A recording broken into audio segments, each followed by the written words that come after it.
Hoy vamos a tocar un tema que es poco predicado, poco enseñado. Incluso he hablado a veces con hermanos que me dicen, ¿y eso de qué se trata? Se llama los dos juicios de Dios.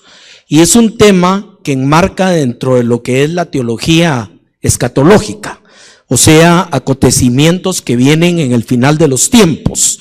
Es algo que estamos en el futuro de ello, pero no que por ello no vaya a ser cierto y no se vaya a cumplir en el tiempo de Dios. Pero es una situación que nos atañe a todos los seres humanos y que depende de una decisión que sea tomada cualquier momento en nuestra vida, pero que va a tener una repercusión de carácter eterno. Los dos juicios de Dios se refiere primero a uno que vamos a estar viendo en el libro de Apocalipsis, que se llama el juicio del trono blanco. Y el segundo, vamos a hablar de algo que la palabra le llama el tribunal de Cristo. En ambos casos estamos citados a participar. O sea, esto es algo inevitable en nuestra vida y lo importante es primero comprender y entender la diferencia, entender cuál es el punto que nos va a hacer no estar en uno y estar en el otro, y sobre todo la repercusión que puede tener para nuestra misma eternidad la decisión de lo que tomemos respecto a ciertas verdades que están relacionadas con este tema. Nuestra vida está regida por una serie de normas de todo tipo. Hay normas morales, hay normas legales, hay normas de todo tipo, y hay una estructura para que haya orden en una sociedad. Una cosa tan sencilla como son los aspectos de tránsito. Póngase a pensar un momentito que cada quien pudiera pasar en la luz que quiera en el semáforo, o pudiera agarrar por la calle que quisiera, o pudiera ir por donde quisiera, a la velocidad que quisiera. Sería un caos. O sea, todo ese ordenamiento que existe, por muy sencillo que sea, nos da una forma de entender que Dios es un Dios de orden y es un Dios que ha estructurado una serie de normas, una serie de aspectos, y le damos mucha importancia en nuestra vida a muchas normas como las de tránsito, por supuesto, pero a veces descuidamos o no conocemos adecuadamente lo que son las normas de Dios, lo que son las regulaciones de Dios para nuestra propia bendición y nuestra propia vida. Este tema de los juicios de Dios tiene dos tipos de escenario y tiene dos tipos de quién lo va a presidir. El primero, que es llamado el juicio del trono blanco, es Dios mismo quien va a estar y quien va a juzgar. Es la posición de juez. Y la otra es Jesucristo. Jesucristo se llama el tribunal de Cristo, pero tiene otra connotación.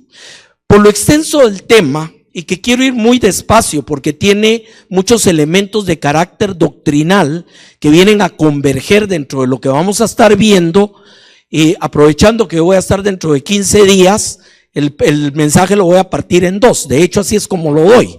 Hoy vamos a ver el juicio del trono blanco, y primero Dios, en 15 días vamos a seguir platicando con el tribunal de Cristo. Pero vamos a ir dejando ciertas bases con ello. Ahora, en Juan capítulo 3 nos habla claramente de una serie de principios sobre el tema de nuestra decisión con Cristo que van a marcar quién va a estar en cada uno de esos tribunales que hablamos. Y voy a adelantar un poquito para que después lo ordenemos. Primero, el juicio del trono blanco es para todos aquellos que rechazaron o que no aceptaron a Cristo en su corazón. Estamos hablando de una humanidad perdida. Y el tribunal de Cristo es para los creyentes. Vamos a situar eso desde la entrada. La expresión más grande que encontramos en la Escritura del amor de Dios la comprime de una manera magistral el famoso Juan 3:16. Dice que Dios nos amó de tal manera que dio a su Hijo unigénito. Y vemos que la expresión de amor es una persona. O sea, la forma como Dios nos amó la expresó en una persona. Y es el Hijo unigénito, y pone una condición y una consecuencia. Dice, para que todo aquel que en Él cree no se pierda, mas tenga vida eterna. Cuando vemos libros como Jeremías, como Ezequiel, como el otro que es muy cargado, esto es Isaías, vemos un Dios que a veces no nos gusta. Es un Dios de juicio, un Dios que trata con mano fuerte y con ira en muchas circunstancias, no solo a los pueblos vecinos de Israel en su momento, sino trata así fuerte con el mismo Israel. Pero es porque hay una fase que es muy importante entender de Dios, y es la fase de que es un Dios de justicia y es un Dios santo. Como consecuencia, dice la palabra que visitará la maldad y que la juzgará. Y ese es el primer principio que tenemos que comprender con respecto a lo que vamos a platicar. Primero, nosotros, dice, el que crea en Él no se pierda, mas tenga vida eterna.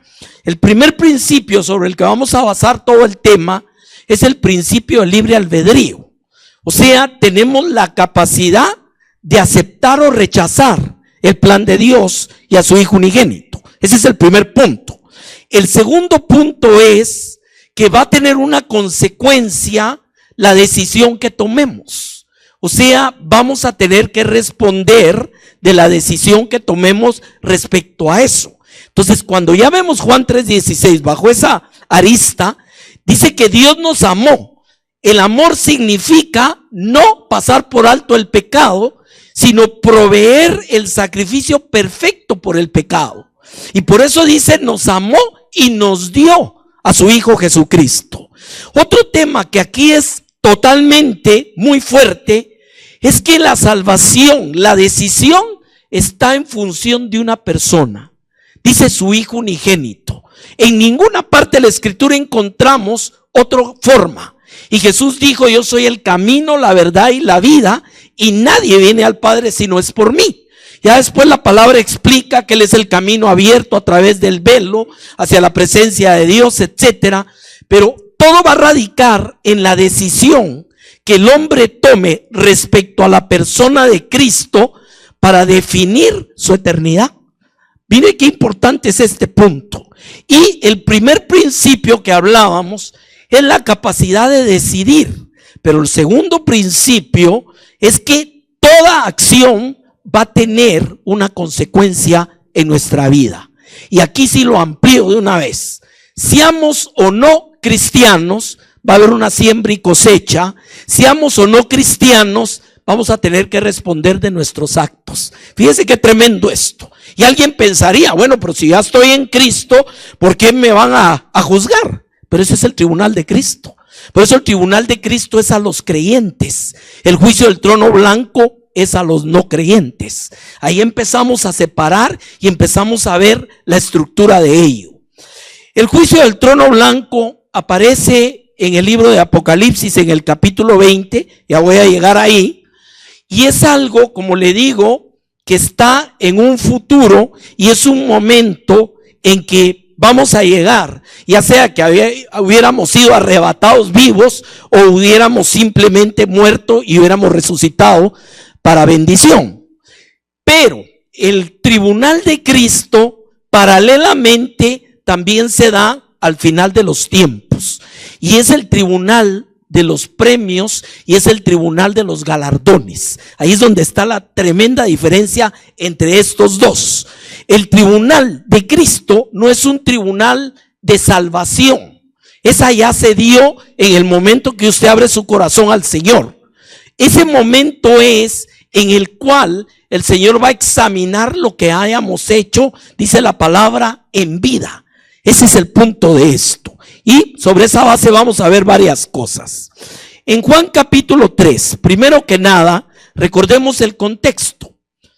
Jesús está hablando con un fariseo llamado Nicodemo, un hombre maestro de la palabra, miembro del Sanedrín, conocedor de la teología de Dios. O sea, está hablando con un hombre que le comprende. Sin embargo, toca un tema que lo saca totalmente de sus bases. Cuando le dice, te es necesario nacer de nuevo. Y aquel hombre se queda extrañado y no entiende aquello. Pues vamos a ver algunos elementos de lo que él le sigue en la conversación. En Juan capítulo 3, verso 18, o sea, en el mismo contexto, dice que el que cree no es condenado, pero que el que no cree ya ha sido condenado. Esto es muy interesante. Nótese que no es ser no condenado o condenado, sino dice que ya está condenado. La opción que Dios nos da en Cristo es no ser condenado. ¿Me entiende el punto? Y dice a continuación, ¿por qué es condenado? Porque no ha creído en el nombre del unigénito Hijo de Dios. Y aquí vuelvo a centrar el punto. La palabra de Dios es el evangelio de Jesucristo. Es totalmente cristocéntrico y es sobre su persona que descansa toda la eternidad y el destino de cada persona. ¿Entendemos eso? Aquí no pone mediadores ni mediadoras, ni pone a nadie, porque no necesita ayuda con la obra de la cruz del Calvario. Estamos claros en eso. Dice, porque no ha creído en el nombre del unigénito Hijo de Dios. Y esta es la condenación, verso 19, que la luz, que es una forma de expresión sobre Jesús, vino al mundo y los hombres amaron más las tinieblas que la luz, porque sus obras eran malas. Nótese cómo en esto va llevando ya el contexto a mostrar la responsabilidad humana respecto a la decisión del plan de Dios. Vuelvo a insistir en esto. O sea, el amor de Dios se expresa dando a su Hijo y se expresa abriendo la puerta a que aquellos que estábamos bajo condenación podamos tener una decisión para no ser condenados. ¿Entiende cómo estoy amarrando todo esto? Previo a llegar a este pasaje, al mismo Nicodemo Jesús le presenta una alegoría de algo que pasó en el Antiguo Testamento, como una forma, una figura de mostrarle qué es lo que viene respecto a creer en Jesús. Y es un caso que lo encontramos en el libro de Números, en el capítulo 21. Dice la palabra que cuando Israel, estando en el desierto, empezó a murmurar en contra de Dios por todo, que no hay agua, que no hay comida, que ya nos aburrió la comida, que mejor nos hubiéramos quedado en Egipto, todo aquello trajo juicio. Y el juicio, dice la palabra, que Dios mandó serpientes ardientes que los picaran. Y cuando alguien era picado se moría. Esa es la situación que vemos en Números 21. Y la solución fue una solución bastante especial, pero que estaba prefigurando algo que venía con la cruz de Cristo. El Señor le mandó a Moisés a hacer una serpiente de bronce. Y hago la acotación, es de las pocas veces que el Señor mandó a hacer algo como esto. Y les dijo que el que fuera picado y mirara a la serpiente, el efecto del veneno iba a ser nulo, no le iba a pasar nada. ¿Y esto a qué apelaba? Apelaba a la fe. ¿Por qué? Porque el que lo había picado la serpiente tenía que creer que bastaba con ver hacia esa serpiente bronce para que el efecto no fuera sobre su vida letal. ¿Entiende eso? Y Jesús le dice a Nicodemo, Nicodemo conocía muy bien este pasaje, como le digo, era un maestro de la palabra, y le dice, como la serpiente fue levantada en el desierto, así es necesario hoy que sea levantado el Hijo del Hombre, para que el que en él crea no se pierda, mas tenga vida eterna. O sea, es una figura de 1000 años antes, pero que lo que trae es una preparación a entender que toda la salvación está centrada en la decisión que tomemos sobre ese hombre que estaba colgado en la cruz. ¿Me entiende el punto? Y por eso es la máxima expresión del amor de Dios.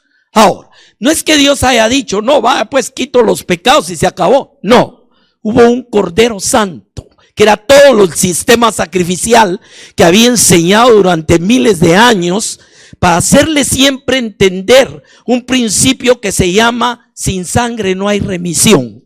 Y al entender ello, empiezan ellos a comprender que es una decisión que ellos toman la que marca la diferencia, en ese caso el desierto, entre vida y muerte.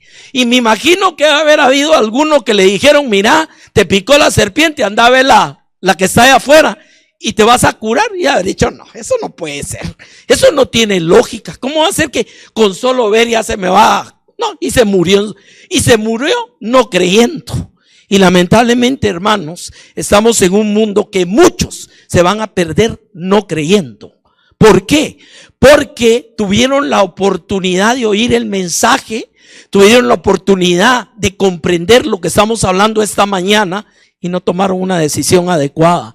O mucha gente que la posterga y la posterga. Un día de estos, ya casi llego, ya de repente. Hermano, todos sabemos que no sabemos cuál es el último día de nuestra vida.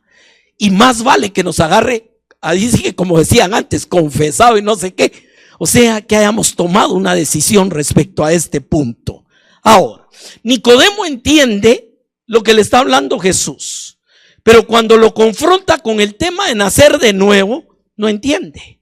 Y déjeme explicarle por qué. En el Evangelio de Juan, en el capítulo 1, hay varios versículos que nos aclaran esta situación. Dice Juan 1:12, hablando de Jesús: mas a todos los que le recibieron, a los que creen en su nombre, les dio potestad de ser hechos hijos de Dios. Este es un versículo donde chocan dos locomotoras. La locomotora tradicional, que no puede entender que no todos somos hijos de Dios, porque suena como que nos sacan de la base, y la locomotora que nos enseña que ser hijo de Dios es potestad del Padre y es consecuencia de aquellos que le recibieron y creyeron en su nombre. ¿Entiende cómo vamos empalmando esto acá? Y dice el verso 13: los cuales no son engendrados de sangre, ni voluntad de carne, ni voluntad de varón, sino de Dios. Y esto es bien importante. ¿Por qué? Todos hemos entrado en este mundo engendrados de carne y de sangre y de voluntad de varón. O sea, eso es lo que se llama criaturas de Dios, no hijos de Dios.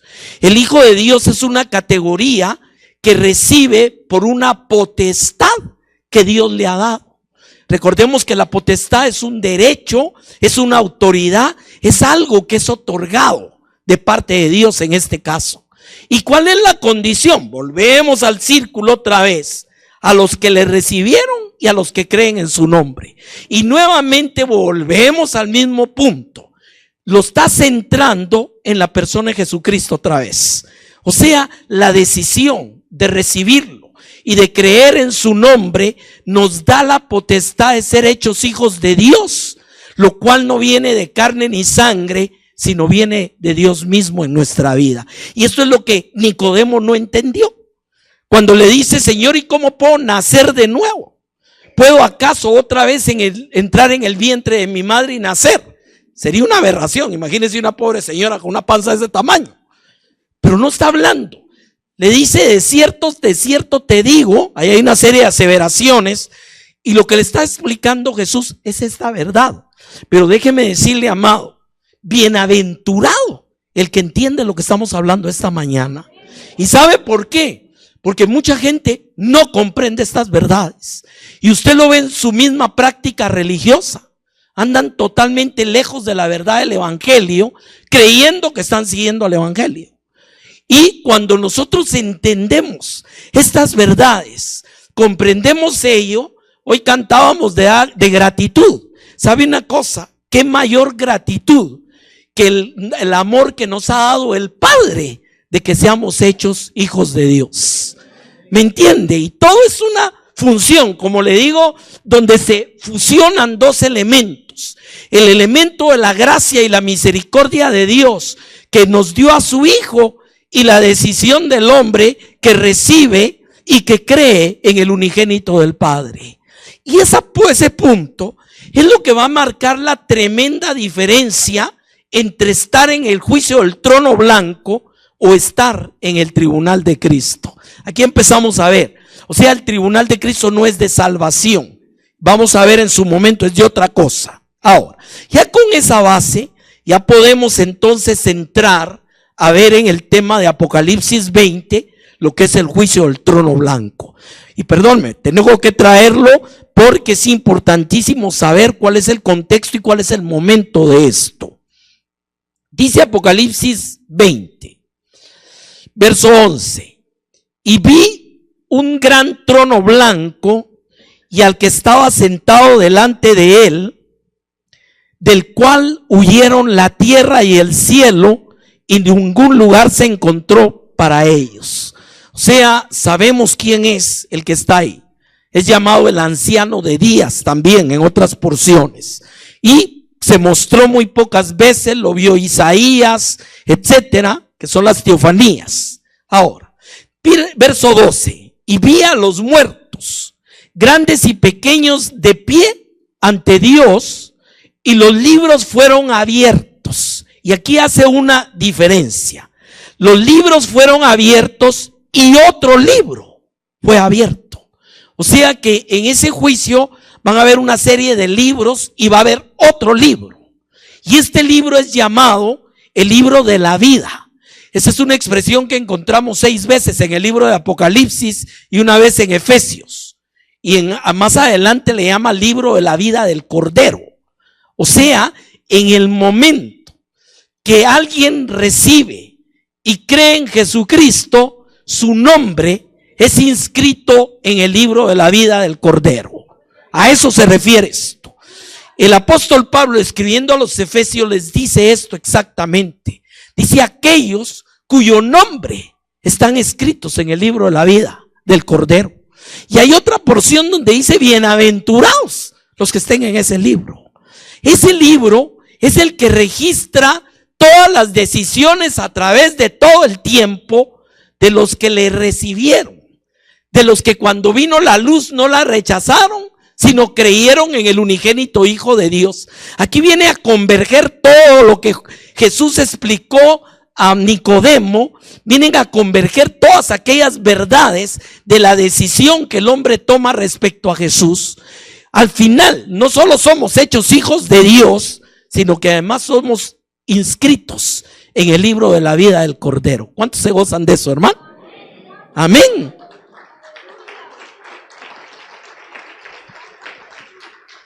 Y fíjese cómo todo esto amarra con otros elementos doctrinales también.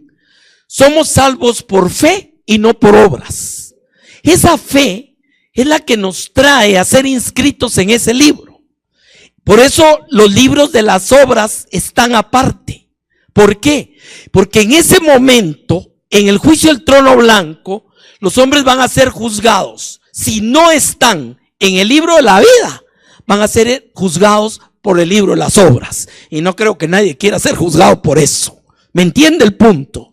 Y por eso dice: fueron abiertos los libros y el libro de la vida del Cordero, y fueron juzgados los muertos por las cosas que estaban escritas en los libros. Y oiga, esta expresión es fundamental: según sus obras. O sea, cuando la persona rechaza la obra de Dios, rechaza el amor de Dios, rechaza a Jesucristo, queda a merced de ser juzgado por sus propias obras. ¿Cuántos entendemos esto? O sea, es tremendo. Creo que, y dice la palabra que nuestras justicias son como trapos de inmundicia delante del Señor. Y aquí entra un tema que yo aprendí hace muchos años con un teólogo que lo explicó de una manera que nunca se me olvidó. Dios es 100% santo y 100% perfecto. Como consecuencia, no puede aceptar a alguien que lo sea 95, 96, 70%, y el único igual a Dios que es 100% es Jesucristo. Y eso es lo que se llama la doctrina de la sustitución, donde Él toma nuestro lugar y somos hechos la justicia de Dios en Cristo Jesús. Amén. O sea, cuando Dios lo ve a usted en Cristo, lo ve escrito en el libro de la vida, lo ve como hijo y lo ve 100% santo, igual que Él. Imagínense qué tremendo es eso, hermano. Eso es la sustitución, y ahí es donde viene el por qué el que no haya aceptado al Señor, el que no haya recibido a Jesús en su vida, va a ser expuesto a ser juzgado por sus propias obras. Y perdóneme, pero ahí va a llegar alguien, mire, pero yo saqué 99, sí, pero solo se gana con 100, no puede pasar. Ese es el punto del juicio del trono blanco. Y dice la palabra que vio a los muertos grandes y pequeños de pie ante Dios, fueron abiertos los libros y fueron juzgados por las cosas que estaban escritas según sus obras. Lo primero me imagino que van a hacer es chequear si no está en el libro de la vida. Y si está en en el libro de la vida le van a decir, momento, usted aquí no entra, no tiene nada que hacer aquí, usted se va para el otro lado. Pero si no está, nadie va a poder decir, mire, hubo un error. Yo sí toda la vida fui buena gente, nunca le hice daño a nadie, iba a la iglesia, yo creí en Dios. No, pero aquí dice que no está escrito. Ya me entiende el punto de esto. Y eso es el punto trascendente, y amado hermano, eso es lo que viene en nuestro futuro. Y el futuro puede ser tan inmediato como el momento que el Señor nos llame a su presencia. ¿Por qué? Porque después que alguien se vaya de esta tierra sin haber hecho esta decisión, perdóneme lo que voy a decir, suena duro, pero de donde se fue no lo van a sacar con rezos ni con nada. ¿Me entiende el punto de esto? Allá no hay nada que hacer. Dice la palabra claramente en el libro de Hebreos que está determinado para los hombres que mueran y después el juicio. Allá no hay nada. Nadie puede hacer nada por nadie. Y la persona misma no puede hacer nada. Cuando Jesús nos explicó la parábola del mendigo y Lázaro, ahí lo vemos claro con eso, con el rico y Lázaro. Cuando le dice el rico estando en tormento, manda aunque sea Lázaro, lo quería de sirviente, que le va a decir a mis hermanos para que no vengan aquí, no le dice. Ellos ya tienen su oportunidad, tienen a Moisés y los profetas, tienen la palabra, o sea, son ellos los que van a decidir si vienen o no. No hay nada que hacer ahí. Por eso esta decisión es tan trascendente en nuestra vida, hermano, porque hay muchas cosas en la vida que tienen una trascendencia más allá de muchas cosas. Es intrascendente qué vestido me pongo hoy en la mañana, la señora, o por dónde me vengo, eso es intrascendente. Pero con quién me voy a casar o en qué voy a trabajar, esas sí son cosas trascendentes. Esta tiene trascendencia eterna. Imagínese, es aquí donde vamos a tomar una decisión, y por eso es la urgencia, mi amado, que prediquemos el evangelio en tiempo y fuera de tiempo. Por eso es tan importante llenar la tierra del conocimiento de la palabra de Dios. Y mire, Dios me ha dado la bendición de estar en internet ya hace varios años, estuve en la radio más de 22. Le digo, son puntos donde Dios nos permite llegar hasta ver literalmente los confines de la tierra. ¿Me explico? Solo con Josué tengo como 60 mensajes ahí en la web. Le digo, todo esto es una forma de sembrar esa semilla. Y fíjese que todo esto es conteste con el carácter mostrado de Dios en el Antiguo Testamento. ¿Por qué? Dios les dio reglas claras y les advirtió de las consecuencias si no las cumplían. Y los profetas no son otra cosa que los siervos levantados por Dios para venir a advertirle al pueblo que se volvieran a Dios y que se volvieran de sus malos caminos, porque si no iba a venir el juicio. Y muchos no hicieron caso. El pobre Jeremías, un profeta de más de 50 años de ministerio, y nadie se le convirtió. Todos lo rechazaron, lo quisieron matar y todo. Pero hay una expresión que usa Dios ahí. Dice, pero no podrán decir que no hubo profeta entre ellos. O sea, nadie va a poder decir, Señor, si nos hubieras dicho. Ahí estuvo aquel pobre diciéndote a los 50 años y de todos modos no quisiste. ¿Me entiende el tema de la responsabilidad en esto? Y así se mueve toda la estructura de la palabra. En estos tiempos hay una figura que es el atalaya. Cabal, terminé un estudio ahorita sobre eso. ¿Por qué? Porque ahora somos nosotros los atalayas de Dios en este tiempo. Somos los llamados a hablarle a la gente de estas verdades para que tomen una decisión por el peligro que corren con lo que viene. ¿Me entiende el punto? Y por eso en el caso del atalaya hay una escritura en Isaías que me impacta mucho, donde dice que hay atalayas que son como perro dormido. Imagínense, está soñoliento, está dormido.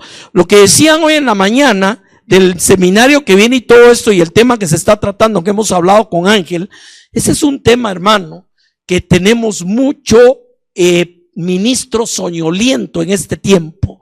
No le están poniendo atención a las cosas, no que vienen, que ya están pasando. Situaciones que se están dando, movimientos anticristianos que están creciendo y la iglesia está como pasmada, como parada, esperando a ver qué. Hermano, hay gente que está bajo una posición de, pero ya va a venir el Señor. Sí, y mientras venga, ¿qué? Por eso la semana entrante, no se lo pierdan, entre 2 semanas, vamos a hablar del tribunal de Cristo.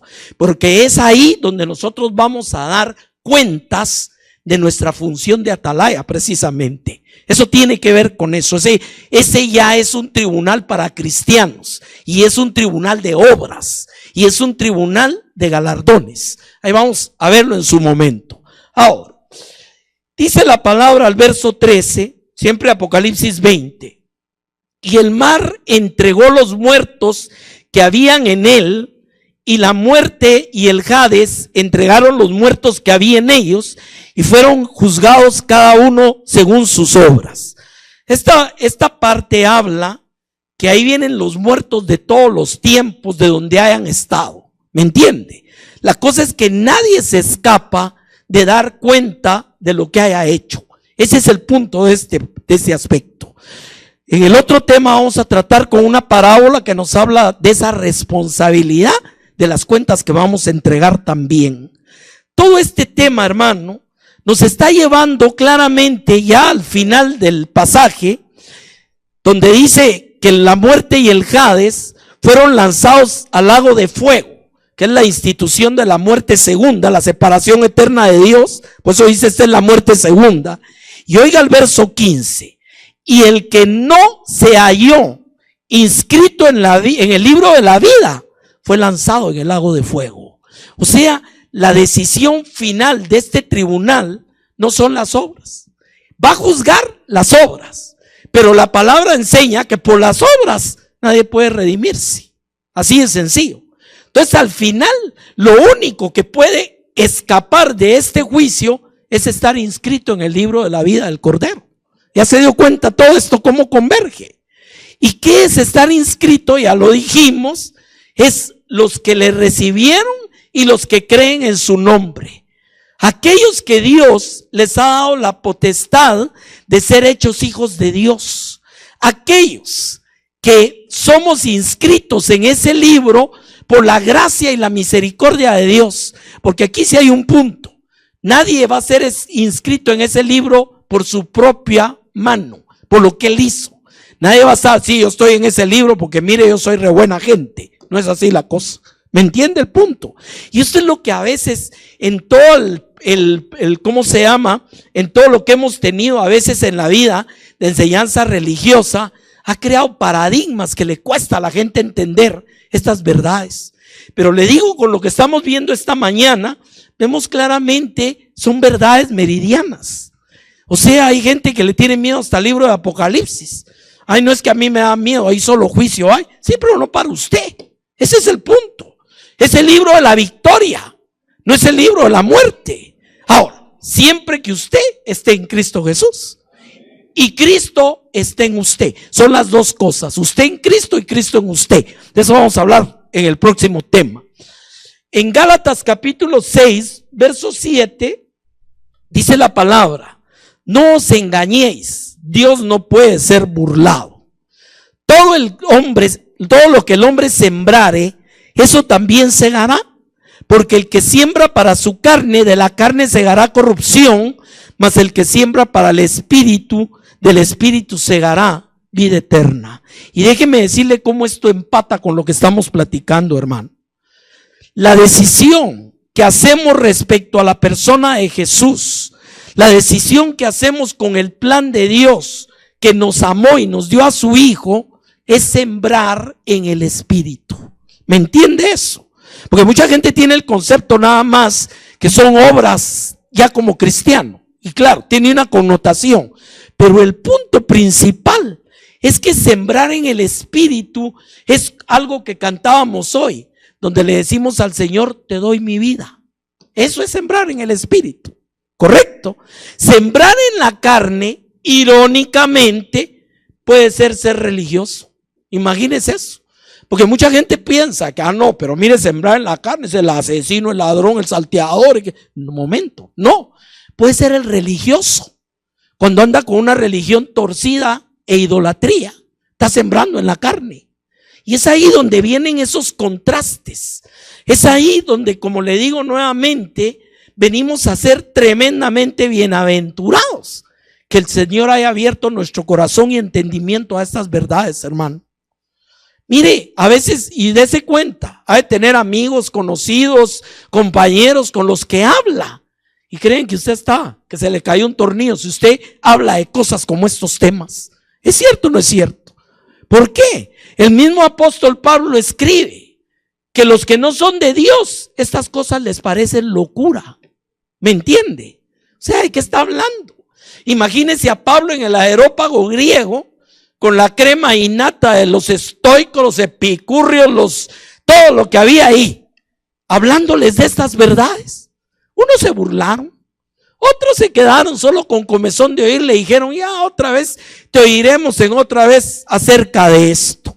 Pero dice el Señor en la palabra, en Hechos, que algunos creyeron y se reunieron con ellos.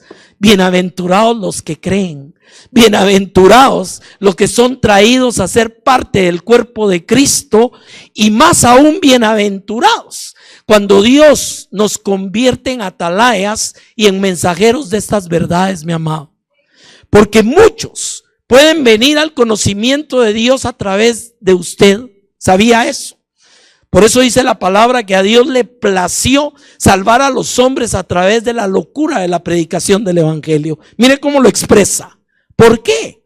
Hay gente que se avergüenza o le da pena o van a decir que van a decir de mí. Hermano, no es lo que vayan a decir de ti, es lo que vayan a decir de Jesús si nosotros no damos ese testimonio. ¿Me entiende el punto de esto? Y por eso viene la segunda parte, solo lo voy a adelantar. Segunda de Corintios capítulo 5, verso 10. Y en eso es que nos vamos a extender un poquito en un par de semanas.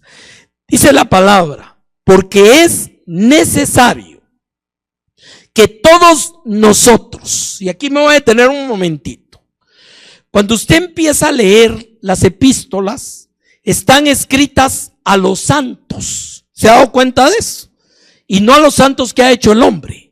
A los santos desde el punto de vista bíblico, que hemos sido santificados en Cristo Jesús. Y por eso dice a los santos que están en Roma, a los santos que están en Corintio. Aquí en este caso le está hablando a los santos que estaban en Corintio. Está hablando el término nosotros de aquellos que hemos recibido y hemos creído en el unigénito de Dios. Aquellos que somos hijos y estamos inscritos en el libro. A ellos se refiere. Dice, es necesario que todos nosotros comparezcamos ante el tribunal de Cristo. Note que hay una diferencia ya. No van a encarar al Padre en un juicio de salvación o perdición, sino somos llamados a comparecer en el tribunal de Cristo. ¿Me entiende? Esto es importante. Y oiga lo que dice, para que cada uno reciba según lo que haya hecho. O sea, aquí es interesantísimo. Es un juicio de obras. ¿Ya se dio cuenta de eso? ¿Por qué? Porque lo que va a sacar de ahí no es salvación. Ahí está todo el punto de la diferencia. No es un juicio de obras. Para que cada quien de cuentas reciba según lo que haya hecho mientras estaba en el cuerpo. Sea bueno, sea malo. ¿Correcto? Y ahí no voy a pasar. Solo aquí ya dejo contrastado la diferencia entre el juicio del trono blanco y dejo abierto el tema del tribunal de Cristo. Vamos a estar viendo una serie de pasajes en Corintios, una parábola y otros elementos para ir amarrando esto, porque ahí volvemos a tener una decisión. La primera decisión fue de salvación, creyendo en el Hijo unigénito del Padre. Pero la segunda decisión es lo que hagamos mientras estemos en vida con esa salvación para nuestro alrededor. ¿Me entiende el punto de esto? Y eso es lo que trae la diferencia. Ahora, ambos juicios, tanto el del tribunal de Cristo como el del trono blanco, como le digo, son escatológicamente en el futuro. Pero lo que sí podemos estar 100% seguros es que ese día llegará y que daremos cuenta. ¿Me entiende el punto? O sea, a veces hay cierto como ansiedad en nuestra vida por justicia, por muchas cosas que vemos a nuestro alrededor, pero le digo, nada se le pasa a Dios. Dios tiene un tiempo perfecto y va a llegar un momento en que ese trono va a ser establecido para juzgar. Fíjese que hay un tema que es bien importante. Cuando Jesús abrió la escritura de Isaías en la sinagoga de Nazaret, o de Capernaum creo que fue, y se puso a leer, para la profecía y la corta en un momento. Habla de que ha sido ungido por el Señor para dar libertad a los oprimidos, abrir la puerta de la cárcel a los presos. O sea, habla de todo el tema de lo que iba a ser en la primera venida. Pero cuando dice hablar de establecer el juicio de Dios, ahí lo corta antes. ¿Por qué? Porque ese momento no llega sino en el tiempo hasta lo que estamos viendo. O sea, eso todavía no ha llegado. Eso se va a abrir después que el Señor muestre su ira sobre la tierra. Amén. Bueno, vamos a detenernos aquí esta mañana. Solamente recapitulo los principios principales. El amor de Dios se expresó dándonos a su Hijo. La responsabilidad nuestra es recibirlo y creer en Él. La consecuencia es vida eterna. Mire cómo están todos los elementos. El que no le recibió, de una vez Jesús se lo explicó a Nicodemo, no vendrá condenación, ya ha sido condenado de una vez. Y todo el tema está hilvanado bajo una columna vertebral que es la persona de Jesucristo. Todo gira alrededor de la decisión del hombre respecto a Él, porque Él es el plan de Dios para salvación a la humanidad. Amén. Vamos a seguir entonces, vamos a orar esta mañana. Amado Padre, gracias por tu amor y tu misericordia. Gracias, Señor, por abrir nuestro corazón y nuestros ojos espirituales a estas verdades. Gracias, Señor, porque yo sé que tú has empezado una obra en la vida de cada uno de nosotros y, Señor, tú nos estás preparando para ese momento crucial del tribunal de Cristo.